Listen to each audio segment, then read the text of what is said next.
ବାଲେଶ୍ୱର ସ୍ୱର୍ଣ୍ଣମୟ କଳିଙ୍ଗର ପ୍ରତ୍ୟକ୍ଷ ମୁଖ ସାକ୍ଷୀ ହେଉଛି ବାଲେଶ୍ୱର।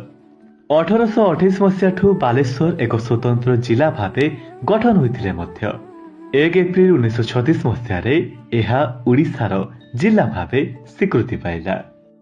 ଡିଆରଡିଓ ଓ ଚାନ୍ଦିପୁର କ୍ଷେପଣାସ୍ତ୍ର ଘାଟି ପାଇଁ ସାରା ଭାରତରେ ଏକ ପ୍ରମୁଖ ଶକ୍ତି ମିସାଇଲ ସିଟି ବାଲେଶ୍ୱର।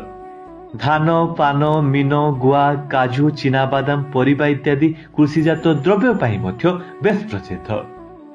ଫକୀରମୋହନ ସେନାପତି, ମନୋଜ ଦାସ, ରାଧାନାଥ ରାୟ, ବାଘା ଯତୀନଙ୍କ ପରି ଭାଷା ଓ ଦେଶପ୍ରେମୀଙ୍କ ଅବଦାନ ସହ ଇଞ୍ଚୁଡ଼ିର ଲବଣ ସତ୍ୟାଗ୍ରହ ବାଲେଶ୍ୱର ପୁରାତନ ଇତିହାସକୁ ଜୀବିତ କରାଏ।